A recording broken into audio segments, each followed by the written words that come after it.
You all for coming out and joining us for our November Neighborhood Roundtable. We have an awesome presenter, and Mark is no stranger. I have an announcement. December Roundtable will be at the Family Justice Center at 11:30. It will be like a luncheon.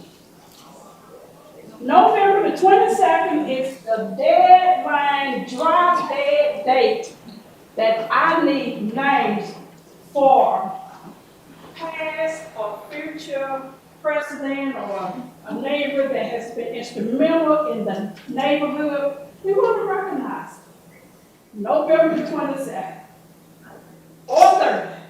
That's my cutoff date. And you say they have to be past or president? President of community member. Okay. Yeah, because you have community members that's doing some awesome things in their neighborhood, and no one thinks about it. No one thinks about the person that goes out and pick up paper in the neighborhood. But that means a lot because they are taking pride in their neighborhood. So please give me that information. November 22nd is the drop dead date. All right, are we clear? Yeah. The form will go back out again tomorrow. We've been sending it out, but I don't want it to overpower the November. So you will get it tomorrow. Okay? When is the lunch again? December the 16th, it's that third Monday at the Family Justice Center. 11:30 to 1:30. December 16th. Third Monday. At 11.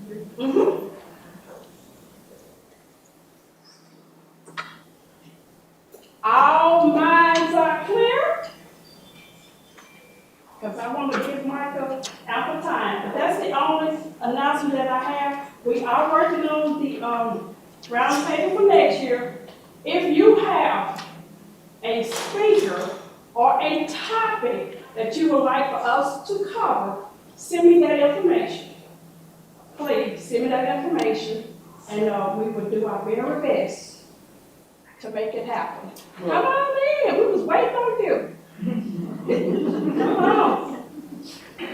All right, Mr. Michael, you ready? All right. Good evening. Hey.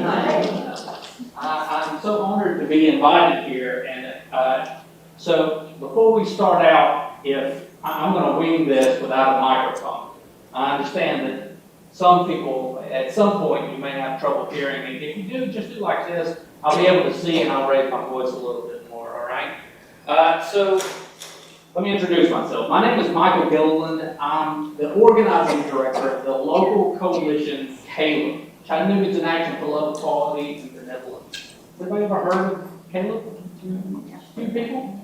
So CALEB is a coalition of faith communities, labor unions, community-based nonprofits, working together around systemic issues that none of us feel we can address on our own. Things like criminal justice reform, economic mobility, education issues. Okay? Myself, I'm a born and bred Chattanooga, and I've lived here all my life. My family's got deep roots here. So I'm happy to be doing this work. I'm also a former neighborhood leader, as a former vice president of Orchard on Neighborhood Association. Okay, so I'm a bit familiar with some of the work that neighborhood leaders are having to deal with and address within their neighborhoods. Okay, so that's enough about me. This is tonight is going to be about you all, about leadership within neighborhoods, leadership development, the work that you all are doing, and primarily about how we organize more effectively. Okay, community organizing is very simple. Okay, in concept, it's about how we organize the community to be able to affect the systems that affect us. All right, I'm going to say that one more time. Community organizing is about building the capacity of the community to affect the systems that affect us. So when it comes to a neighborhood, what are some of those systems that might be affecting our community? Crime? Okay. Health, Health? safety, Safety? zoning, Zoning? housing. Housing? What else? Schools. Schools? Anything else? Businesses. Businesses? Okay. Recreation areas. Recreation areas? It's good. That's a good list, and it's not exhaustive. There are other systems that are affecting our neighborhoods all the time, okay? So currently, how do you feel interacting with those systems? How many folks feel like they are a part of an organization that is powerful? Why would you say that? So I work for the Enterprise Center, and I have had many roles throughout my career, but this one probably is the most intentional, forward-facing, community-facing that I've ever had the pleasure to be a part of and to be at the table. We're very intentional on the focus areas, which includes digital, equity and inclusion, innovative workforce strategies, and then a new one is placemaking for healthier communities. So really working with our neighbors throughout our communities and historically Chattanooga focus. Okay. Did I see somebody else's hand? No? I think also, it's impactful if you have the right connections for your organization, to be able to connect with someone that can handle the situation that you're confronted with. That's important too, because so often you can discuss an issue and next meeting you're discussing it, but when are you actually going to talk to someone to get it resolved? So, I think it's important to have those right connections. There's nothing worse than meeting just to meet, right? Right. Yeah, that's good. May I ask what neighborhood you're a part of? Bushtown. Bushtown. So the majority of you all did not raise your hand. Hey, everyone. Get tickets out there on the street. Okay. Hope everybody paid their meter parked on the street. She said it was 6 o'clock. So you don't feel like you're currently a part of a powerful organization. Let's think about what powerful organization, when it comes to neighborhood associations, what that would even look like, all right? So if you're not a part of a powerful neighborhood association, name some organizations in town that you feel are powerful. That have sway, influence, however you want to define it. They can get things done. Developers, okay? Hamilton County Voters Coalition. I've got a voter coalition. Woo-hoo! What else? Are you talking about just within the neighborhood associations or in general? Let's say in the city of Chattanooga, Okay. what are organizations that have power? Foundations. The mayor, foundations, Chamber of Commerce. okay? Chamber. Okay, definitely. The city. City itself. Okay. And what makes them powerful? Y'all had a bunch of names of organizations. What actually makes them powerful in the community? Their board, Right. their board on certain, on their boards and implementing and listening makes it effective. If you're not an effective listener, you cannot implement what the problem is. Okay. They're doing something that makes a difference. They're not just talking, Right. organizing and meeting. They're actually doing something that makes a difference.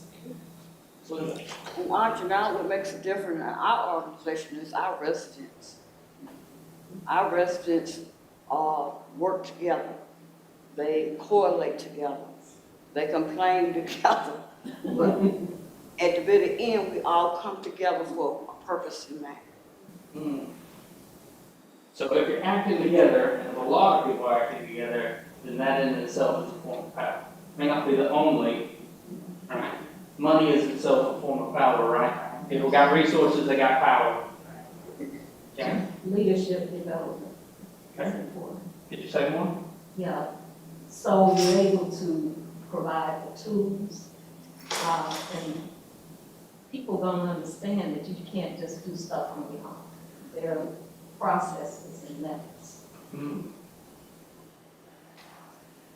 I think to build upon what she's saying, leadership development, I think it really now, in today's current climate, requires more cultural biases, diversity, inclusion, and equity training. Words that we don't really want to talk about. Conscious effort to raise leaders that can represent full community. And check themselves. I think as a leader, you have to first look at yourself in the mirror and check yourself when you go out here and try to build trust with diverse individuals. So you're asking, what makes those organizations powerful, right? Yeah. Well, for the organization I work for, sometimes if you don't do something, we can do something to you. Authority. Mm. We can fine you or send the people with the badges to come get you. It's authority, Yeah, so you can define a set of consequences. consequences. Yeah. Okay, that's good. But the consequences, I'm sorry, Go ahead. they're based on the fact that there are laws in place, or ordinances in place, and that pretty much is where the power comes from for a lot of these boards you're talking about, and that would include the Hamilton County Planning Commission. You know, and the makeup is always a question in terms of, that's where the power is in the makeup, many times. It's very true that laws are in and of themselves a form of consequence. I would say though that every neighborhood association has the possibility of developing their own consequences. Right. Ma'am, you had your hand. Yeah, I was gonna say that, part of the power comes from, being politically astute and working with not only local politicians, but collaborating with lots of different stakeholders, because it is about building stakeholder coalitions to get things done, because nobody can get things done, as someone said earlier, by yourself. But it's really being strategic about the stakeholders and the relationships and the networking we build to get things done. Great. We'll talk about that more in a second. That's absolutely 100% true. The power that we have in organizations is largely the power of the relationships that we have, both within our organization and outside of the broader community. I saw another hand. I just wanted to ditto what she just said. In addition to that, that powerfulness in collaboration and working together stems from facts, statistics, or whatever the issue is, or whatever the mission is of that organization, and then the connections that they make to implement whatever strategy or plan that they have put in place to get the results of whatever it is they're seeking. Knowledge can be very important to this. Well, I will come from way back. Power is in people. The power is in the people. You can have all the money, you can have all the titles, you can have all of everything. But people power surrounds it all. And I'm a witness of that. So, It's nothing like people power. do you believe that everybody, every person and all the people in Chattanooga currently have power? No, collectively, Okay. When harness. Good. gets it done, whatever. Talk will not get it done. You show up, you're there, in a group, demanding, and stay demanding until it gets done, it gets done. Yes, ma'am. And one thing I would say is that no matter what the issue is, the question is, do people understand what the issue is? For instance, like right now, there's going to be something on the ballot about allowing the police and fire department, I believe, to have from outside the state of Tennessee. And I heard somebody say, well, hire somebody from Memphis, if they can't hire somebody from North Georgia. The question would be, do people really know how that came into being? And it stemmed from that snowstorm we had way back, was it 96, 92? 93. Nobody could come to work because they all lived in North Georgia. So I'm just letting you know that was the issue. And so if you don't understand where something's coming from, it may look plain black and white, well, yeah, they obligated to come and work here, but there was a reason why. There may have been more, but that was one primary reason. Couldn't get anybody in to do their job. Thank you. Okay. And I'm not going to argue with anybody that the idea that knowledge is important. Of course, knowledge is important. I will argue that people knowing better is all that needs to happen. That if people know better than they do better. We all know that's not true, right? There's so many examples of people that know better and they don't do better. Okay? So there has to be something more. A lot of people have said action. There needs to be something more than words that people can commit to. Okay?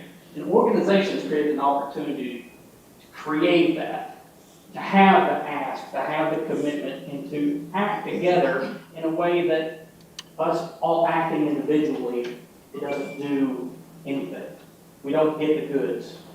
So imagine yourself, what if your organization were powerful? I asked this before, are you a part of a powerful organization? Most of you said you don't feel that way. If it were powerful, if you had a powerful neighborhood association, what would that look like? Can you describe it to me? I'm part of North Chattanooga Neighborhood Association. We just formed late last year after the mom and the little child was killed on Fraser. And it became a rallying cry for people to say, what do we want Fraser to look like? We are walking on it all the time, riding bikes, and et cetera.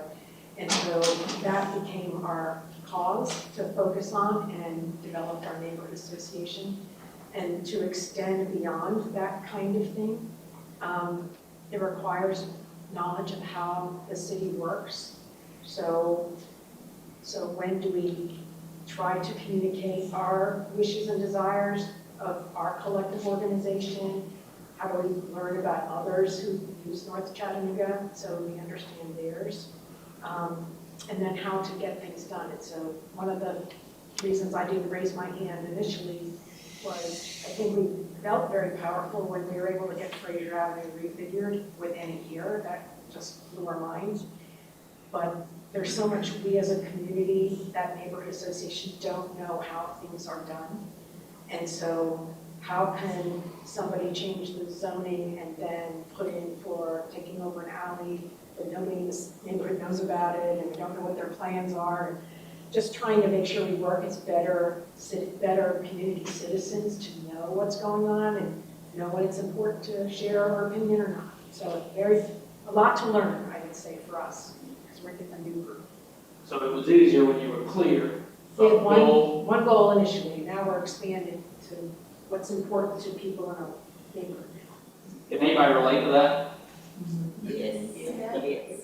It gets more unclear. You can even be successful in your work. And then the question of the next step, what it takes to grow a powerful organization, could be unclear. Yes, ma'am.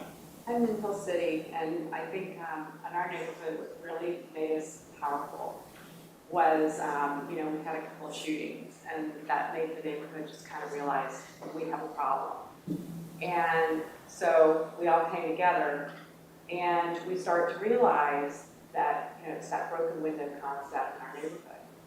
And so I formed a beautification committee, and the first Saturday of every month, it doesn't matter if it's rain or shine, we go out and we pick garbage up. And I, paid to have shirts made in neon yellow so people can recognize us in Hill City on it. And that was pretty powerful on many levels, because not only did it help us grow our neighborhood association, but it make us visible in our community, but it also allowed us to meet people that we didn't know. It showed that our community cares. And so our crime has absolutely gone down, the city was more willing to work with us as well when they saw that we were taking measures on our own to help do something. But having this garbage committee, I mean, I call it beautification, but it's picking up garbage, and we comb North Market all the way down to Cherokee. So we actually pick up garbage there all the way to Fraser. So we're cleaning up in the business district as well. And it has enabled us to help the homeless, you know, to be able to spot where the homeless camps are.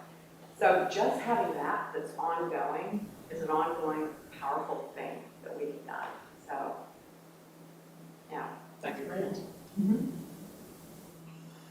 There's still one answers to what does a powerful organization look like? Yeah. One idea that came to our, I guess one word that came to mind for me is just recourse, which kind of ties in with authority, is if something doesn't go the way the community wants, what can you do about it? So if you have a business who comes in or an organization comes in and they listen to you, but they don't do what you know, if they didn't do what you wanted, can you do anything about it? So I just thought of recourse, which ties in with authority. That's great. Thank you. Back to you.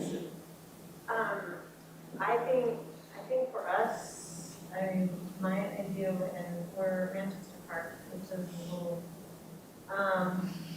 between North Chattanooga and I think for us, I would feel like we're, I don't know if powerful is the right word, but influential in our neighborhood. If people actually showed up with things and volunteered for things. Yeah.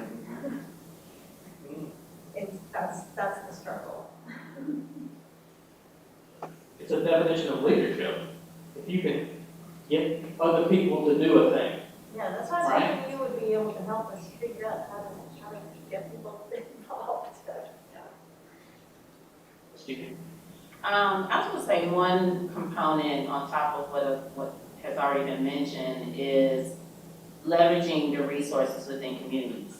I think when you look at all of our neighborhood communities here in the city of Chattanooga, there are definitely similarities, but there's also uniqueness to each of those communities, right?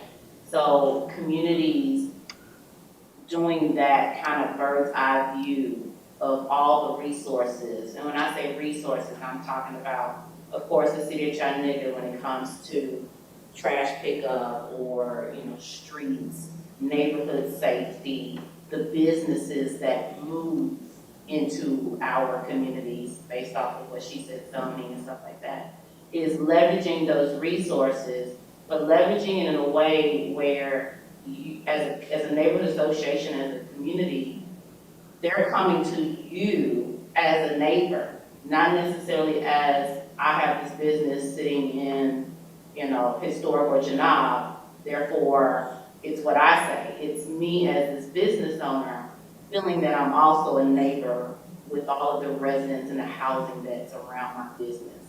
And I think that's powerful because neighborhood associations, some of them don't have that 501c3 status. So when it comes to, as simple as getting t-shirts made, well, then we leverage the resources within our community where the businesses can pay for that. Just different things like that. And I think that's something that is done well in some communities, but something where it lacks in others. So you're saying what, I'm sorry, Michael. Some communities in Chattanooga.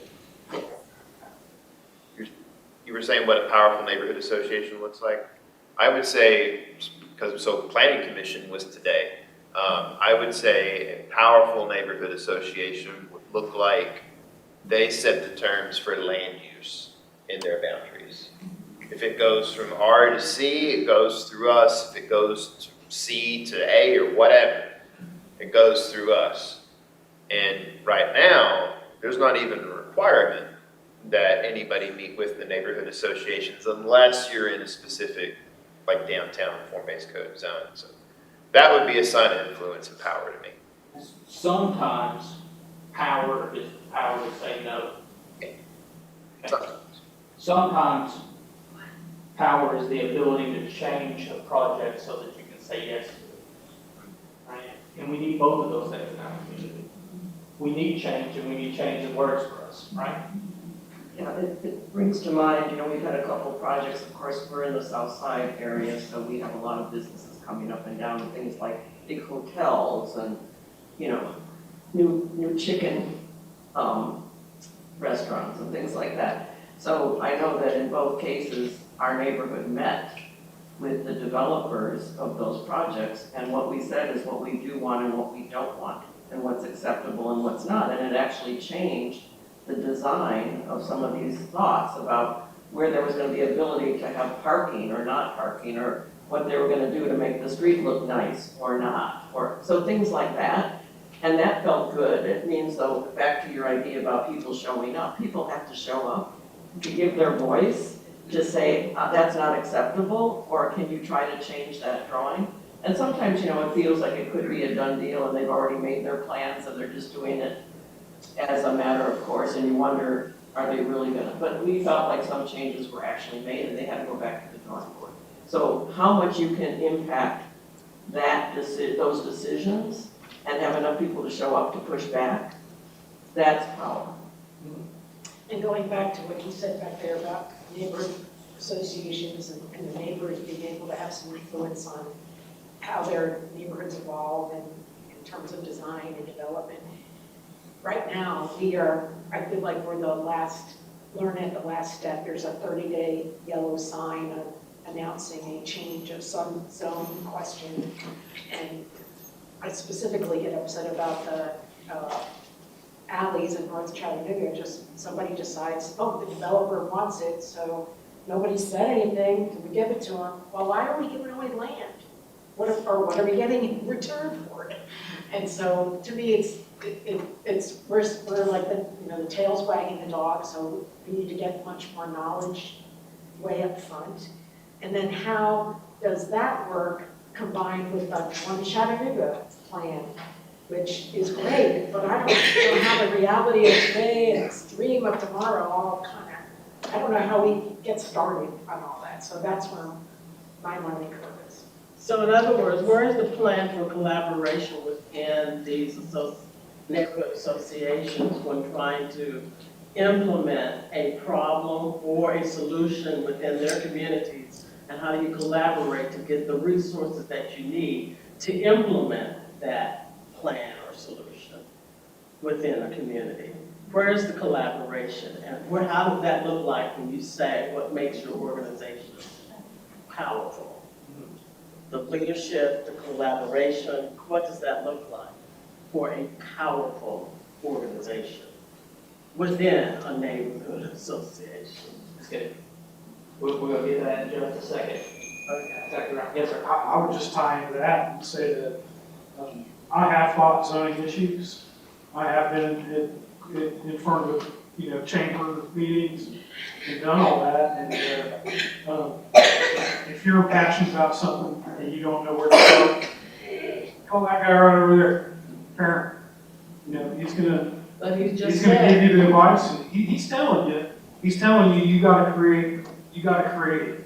But he's also there to give you all the advice in the world of what to do once you have it. And I think you gotta realize what you've got by forming this neighborhood association, you have empowered yourself. Now what do you do?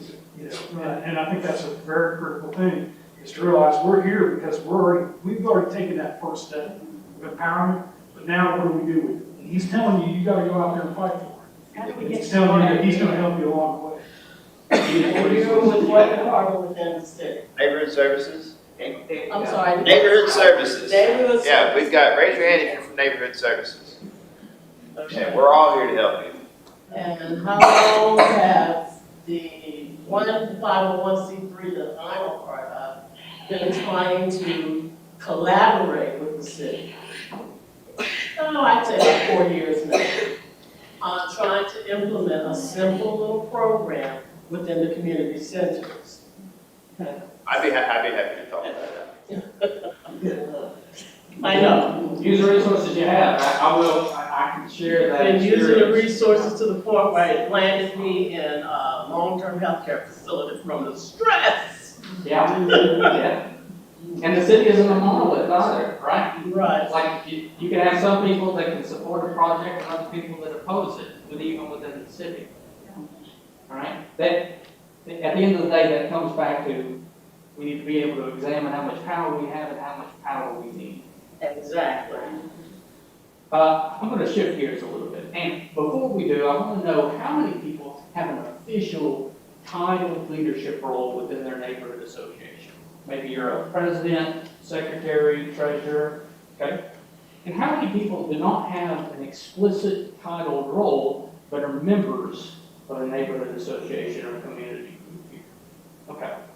So I want to be clear, talking about neighborhood leadership, that this includes you all too.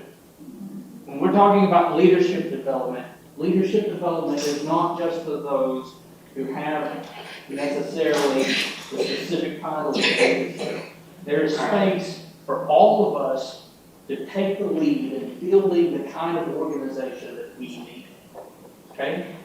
So we have to figure out what that looks like for us. I refrain from doing a presentation, because sometimes presentations can be distracting. But I want to focus on, we've got half an hour left, I want to think through 3 things that are evidence of a healthy, powerful, growing organization, okay? It's people, it's the project, and it's the ability to proposition. People, project, proposition. Simple terms, who do you have at the table? What are you building together? And what are you, as a leader, asking others to do? Okay? Now, for all of you all that raise your hand about leadership, how many of you feel burned out by the responsibilities of leadership within a neighborhood? It's okay, raise your hand. Raise your hand. All of you need to raise your hand. Y'all are very patient, long-suffering, forbearing leaders. How many of you have had that experience of feeling burned out or overwhelmed in leadership positions? Okay. So we have to protect ourselves from that if we're going to be effective long-term, right? We have to make sure that to be a leader does not mean that you're the only person doing anything, right? And I will speak for myself. I know what that feels like, being in leadership and feeling like all of a sudden you've got 1,000 tasks and no other hands in the room trying to help you with that work, okay? We need to examine how we operate as leaders to make sure that we're building the kind of relationships that we need to build power together, okay? So that's number 1, the people in relationship that we have. Now, we've talked about 2 different kinds of relationships within our neighborhood or within our community, and then relationships outside of it with strategic partners, relationships with nonprofits, relationships with the city of Chattanooga. Both of those are necessary, okay? Let's start with internally. What kind of relationships do we have with our neighbors? What would you say, somebody share this, I'm not going to call on anybody, what would you say is the most powerful relation you have with another resident within your community? And why is it powerful? Knowing their name and knowing something about them. So, do you have a person in mind?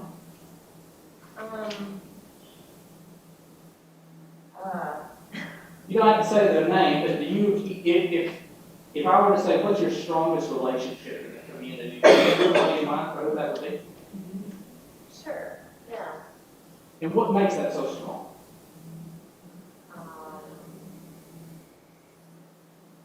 The ability to work together, to collaborate. All right. Anybody else? Yes, ma'am. I think if you know your neighbor, you have a strong relationship, and you know that you can let them know exactly what's going on, when they're going to be gone, when you're going to be gone.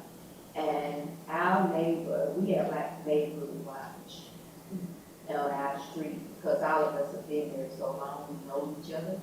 And I think communication is the key.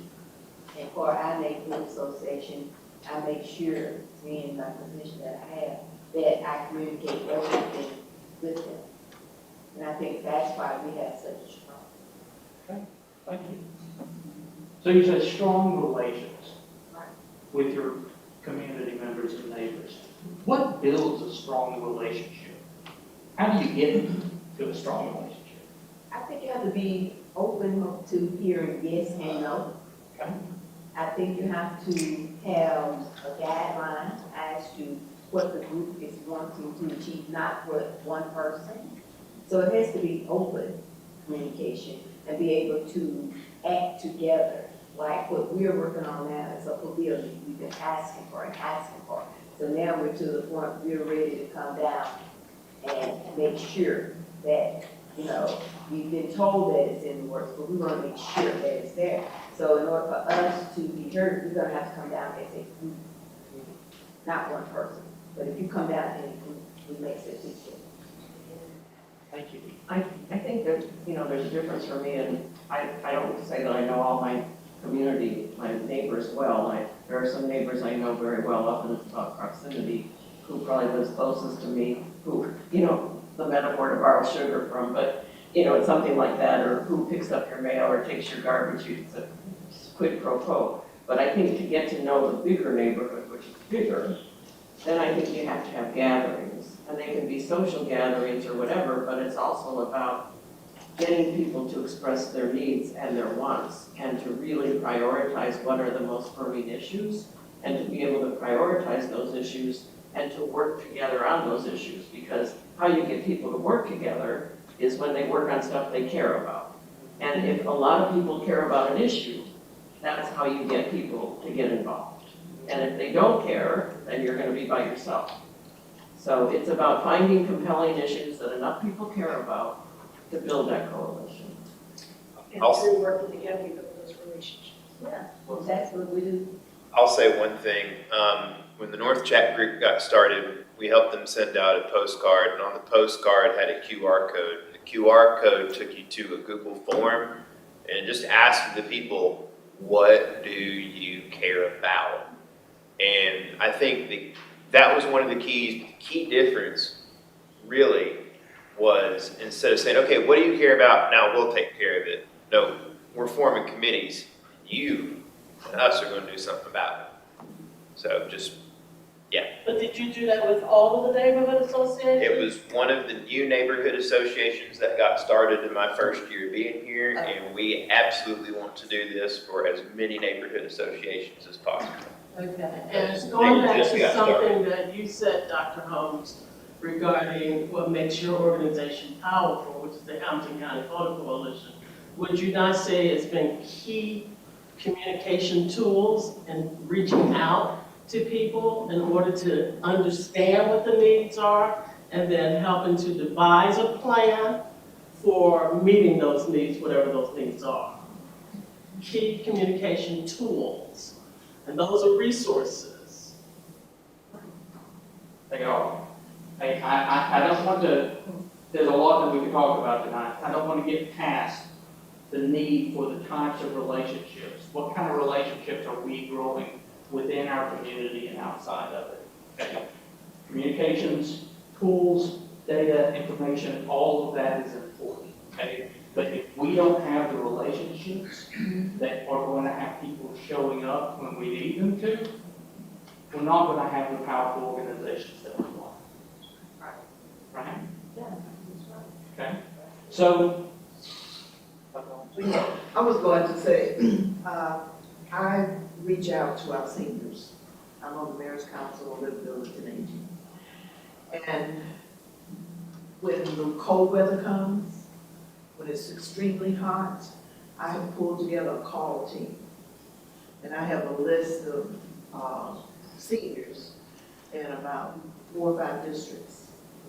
And they call them. And I tell them, if you leave a message, just tell them Dr. Holmes told you to call, because I called them already. I have a relationship with a lot of the seniors in my own neighborhood. And they'll pick up the phone, they just feel like they want to talk to somebody. And or if it's something they need, or one lady needed a ramp, you know, and one day they needed a house fix or whatever. And so they know, the seniors know that I'm there for them. And they will call me, and I call and check on them, see how they're doing. And I get my call team together and call people, check on them, see how they're doing. It's cold out there, it's too hot, do they need fans, do they need, you know, what are their needs? And so I just think that people care when you care. That's right. And if you have a process put in place, you got a time and a schedule for connecting people, right?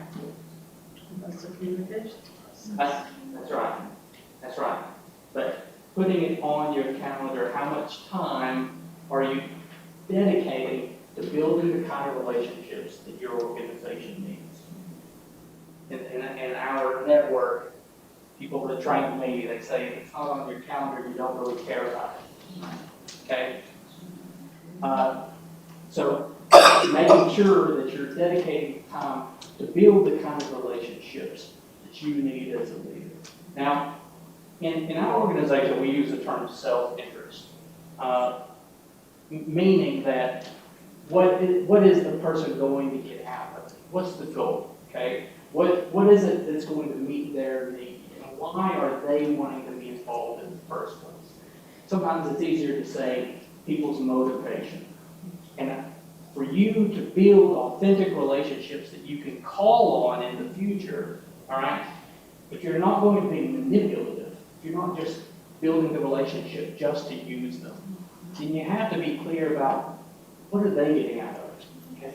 What's their motivation for getting involved? And that always starts with us understanding our own motivations, okay?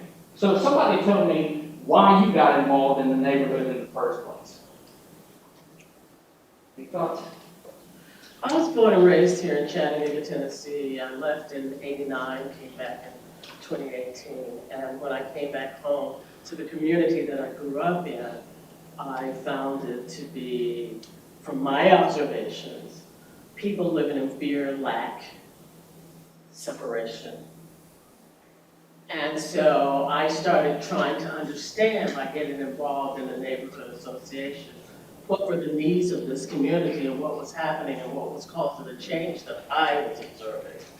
And once I pulled all of that information together, I realized that it is time for a leadership that can take these ideas based on facts and the problem and implement a plan or a strategy that works for everybody in that community, that meets the needs of the people. Now that may sound Pollyanna, but it is an effort that began for me 10 years ago since coming back home. But what I'm confronted with is trying to understand the politics of this community where collaboration is required and where the resources are. So building relationships within a neighborhood, it's very challenging from this particular neighborhood that I was working with, simply because the basic needs of the community are not being met. And those basic needs, in order for them to be met, for people to come to their own realization of reaching their highest potential, is not being met. May I ask, why the neighborhood association? Why the neighborhood? You see these problems and these issues in the community, and there are other organizations, like faith communities, community nonprofits that are doing things in the community. Why did you decide to invest your time in the neighborhood association? To create that relationship of collaboration with the resources that are, you're right, there are other nonprofit organizations, I might add, doing the same thing. Targeting not necessarily the same audiences, but could easily be targeting all of the different audiences within the city of Chattanooga. But that's just a matter of trying to somehow bring an awareness about what the overall needs are and how they connect back to each individual association, and then trying to meet those needs with the resources that are out there. That's where the collaboration comes from. That's where the communication comes from. And then that's where the leadership comes from the person that's taking that lead or the groups that are taking that lead to implement that strategy. That's why I started at the neighborhood association. Here in this year. You asked, what motivates you to do this? I think, in the Bushtown community, we had an active, neighborhood association. Then our president became ill, and she moved out of the city. And things went okay for about a year. Then you start seeing things happen and changes being made in the community, but nobody's being made aware. And you keep saying somebody needs to do something. Somebody. Somebody. Right. But then you realize it's never going to happen if you care enough. Make yourself available. And it wasn't that I wanted to take over or become president or do anything, but I cared enough about the community. I cared enough about seeing things that were deteriorating. I cared enough about things going on at the school, the recreation center, the businesses, the center that's supposed to be a safe haven for our children was not even being an active part of doing that. So I stepped up because I am passionate about caring for my community. I don't care if Susie Q is the president. I care enough. I'm going to stand with her to help do what I need to do to make sure our voices are always heard when it comes to caring for Bushtown. You know, when you're developing new relationships, I hope you lead with that. Because that's powerful. Thank you. Sheila? Just sitting here listening, but going back to what you stated, power, people, project, and proposition. And I think I have been blessed to see it from both sides of the fences. One, serving as an elected official and sitting not on this diocese, but the other one. But then also being an advocate in the community, a resident in the community, right? And as soon as I got elected on the county commission, one of the biggest examples that I saw in terms of those 3 Ps that you mentioned was wastewater and treatment.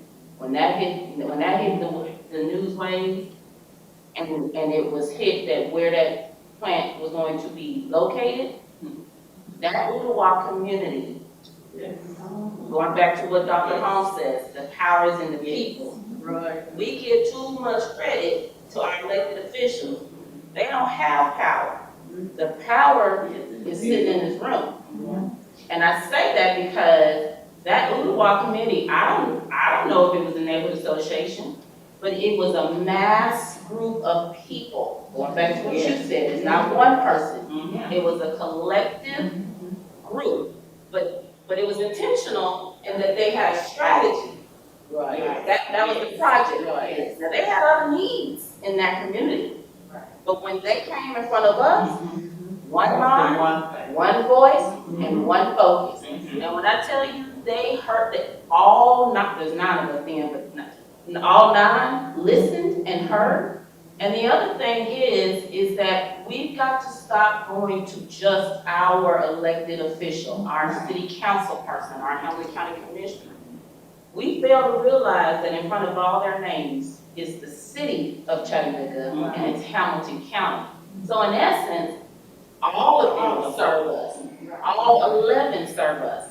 And so when they came to ask, they didn't hit just that Commissioner Highlander. You best believe our email was flooded. I had over 50-something emails from this community, but so did my colleagues. And did the plant get there? Nope, didn't happen. Didn't happen. So that's my best example, and I hold on to that. Like, I thank God for allowing me to sit up there and to witness that, because it worked, because I've seen when other issues have arisen in other communities. We come, but we don't have a strategy, not one mind, not one voice. So that kind of muddies it, and then we don't know what to ask for. Be specific in your ask and stay there. Keep your foot on their neck. It works. It's like hitting behind. Yeah. So, I'm gonna stop talking about people, okay? But I did want to say, like, understanding our own motivations is going to be clear in how we relate to other people about theirs. All right? People are not going to be involved in an organization because you want them to. They're not going to do the work because you feel it should be done and you were arm twisting them enough to do it, okay? It has to be something that they also see the value in. And so when we build relationships in our community, we need to be looking for other people's motivations. Why are you here? What are you looking to get out of this? What are we going to do together? Okay? Being able to be clear about that is going to help build a powerful organization. So, Ms. Jeter did the best example of what a clear project looks like. Okay? That's exactly right. It's not just about who we are or what we want, our values. It's about what we're doing together. Okay? And we have to make sure that as an organization, we're building a set of actions, not just talking about the way that we're being affected by things. Okay? How many people right now in their neighborhood have a clear set of actions over the next 6 months? How are you acting? One? Anybody else? One neighborhood. In your neighborhood? One neighborhood. You said my neighborhood. So nobody's raising their hands. You got awful quiet in here. Okay, we'll go here and then here. I don't know it's 6 months of work, yet, Okay. but it's literally, yeah, I do, we're working. Yes, So ma'am. our plan is, like I said, it's about the community. Yeah. It's our plan of action, it's our main focus, to make sure that happens. Because our area does not feel like for other one Chattanooga. Our district is not, we're landlocked.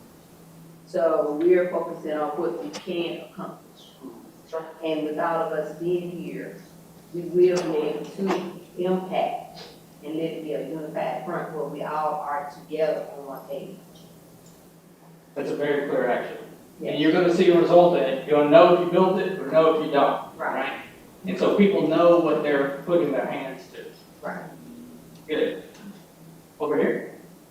Well, when I think of actions, I feel like, maybe it's like the pavilion or, like getting Fraser restructured or, something like that. We don't have anything big like that. I think more what we're focused on is just more social events. And so we do have like calendar dates and events that we want to do. I don't know if that's what you're asking or not, but those are the only actions we have planned. That's a good point. I think that's a great differentiation. When I'm asking around actions or about project, there are plenty of things that we can do, and there are plenty of things that can fill up our calendar, including a set of endless meetings all the time, right? Meeting after meeting after meeting. When I say action, I mean something or a project that there is a delimited, very clear goal that you want. What we're talking about is building power for our organization. It's not a light switch. It's not that you didn't have power one day and you have power now, okay? Creating a goal, a very clear goal that you can organize the community around and bring people into collective work. That's the key. Do you have a project that's bringing more people into the work, or is it a situation in which you feel that yourself and the other leadership are sort of left managing meetings? Is that clear? Is that clear for everybody? Yeah. Okay. Well, the social work is a key foundation for this. where you get to talk to your neighbors where you might not have had that time or opportunity.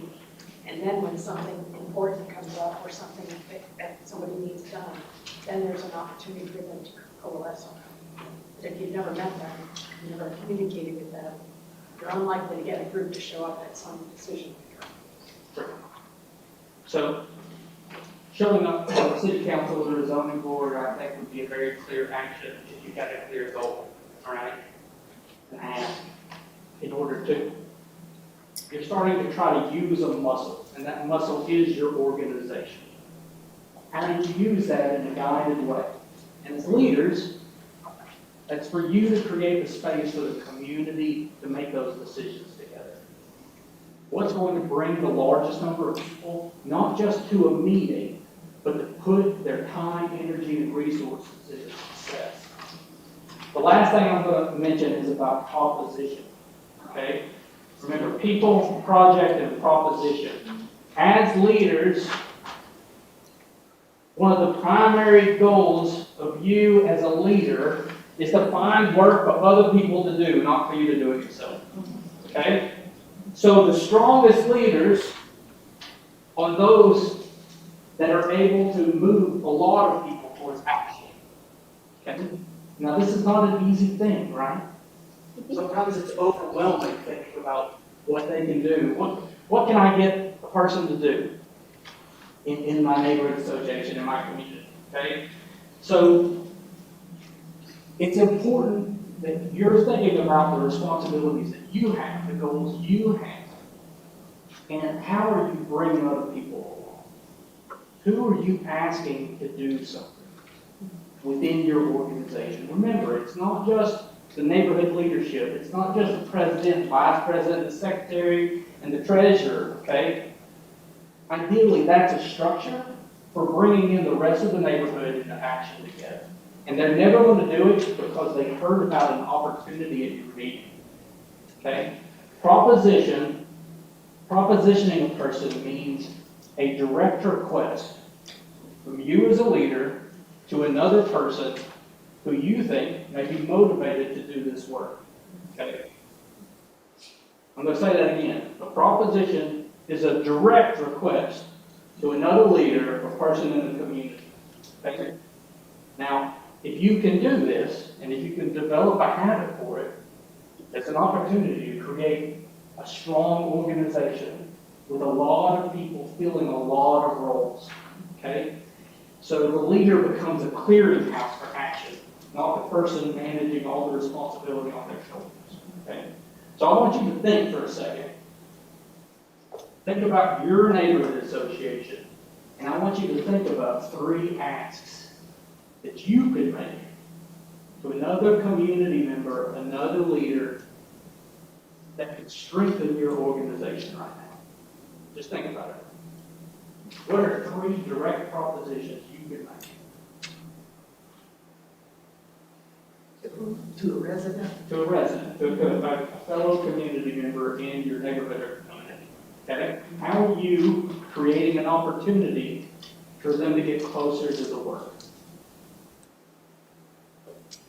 I would start with asking someone to be our caller, like every month. Well, we meet bi-monthly, so it usually falls on the officers to call our list of community members, and it'd be really nice if someone stepped into that role so that people can do things. Another ask would be, can you speak to your neighbor across the street and beside you, and 5 houses around you, can you go up to their door, or when you see them in the yard, would you invite them to next week? And for us in Glass Farm, there's a lot of blighted buildings, so that we've been talking about taking action on is contacting the owners of those spaces and asking them to build or sell. Great. So, Anybody else want to volunteer so the meeting asks that you have in your mind? Ms. Carter. And our organization at the end of the year, we have like a event, and we have several individuals that have retired recently. So they've been saying for years, oh, well, Every time I do what I can for the organization, I'm gonna do this next. So they asked me, say, you are here, you're always doing something. What can we help with the year-end convention? Because they've been coming for years. I said, well, number one, I need some people to search for my caterers, maybe decorate tables. I'll give you a list of things that I feel, you tell me what you feel comfortable in doing. Because if that person don't feel comfortable in volunteering, they're not going to do it with success. And let them make it their own, and you not taking the leadership role per se in it. And that's something I have did on this end for our year-end celebration. I have involved a lot of individuals that have retired. And as some of the neighbors that coming into our neighborhood, Chattanooga is very diverse. So I've asked some of them, oh yeah, sure. We will come, what do you need us to do? And that's one way of doing things. Thank you. Take one more. I'm just curious, Caleb, can you tell us what the mission is of your organization? Michael. Michael. My organization is Caleb, yeah. I was saying, Caleb, can you tell us what Caleb is? Yeah. The mission of Caleb is to build the capacity of organizations in our city to wield power. Okay. Very clear, all right? We want the ability to affect change in our city around our shared values. For us, it's criminal justice reform.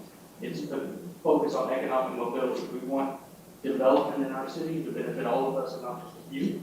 And the goal in education, we want to make sure that we're disrupting the school-to-prison pipeline and that discipline policies are going to be benefiting the children, not shuffling them to juvenile court and jail, okay? That's the work that we do. Okay. And for anybody, I'm assuming you have a strategic plan already spelled out of how to achieve those goals. that's right. We're pretty clear. And for anybody that has any more questions about our organization, I'm happy to sit around and talk. I also have these handouts here for folks that might be interested. Before you leave, I want to thank you for doing this. This is past due. We haven't had neighborhood university training or community organizing or whatever in the past 5 years.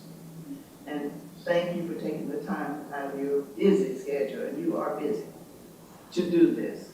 I just hope that it continues. Because we need new leadership, not current leadership. We need new leadership. We have people in positions that's been in the position for years. And we need to start developing, preparing our younger adults to move into these positions. Thank you. It's a great time. Can I ask a question also? How, maybe this is another topic at another time, but how do we get the youth involved? How do we engage with the youth? That's the hardest. That's a big question. I mean, I've been talking about it afterwards, but I am not time.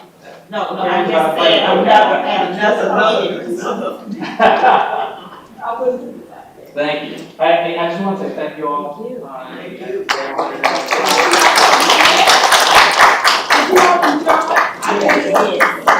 And we will be inviting Michael back, and he'll be able to go a little in depth with his presentation, but I think it's good. So you all, you're empowered. Go to the neighborhood first. Knock on the doors. Get somebody else to come and help you. Each one reach one. How's that?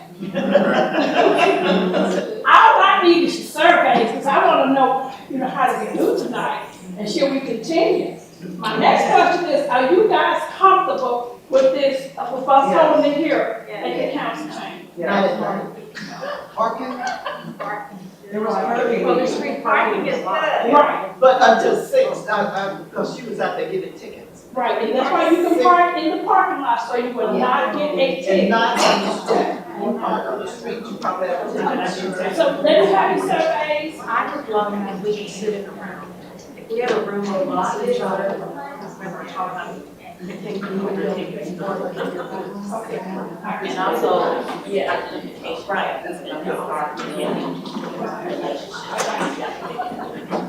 Well, I want to say thank you all for coming, and I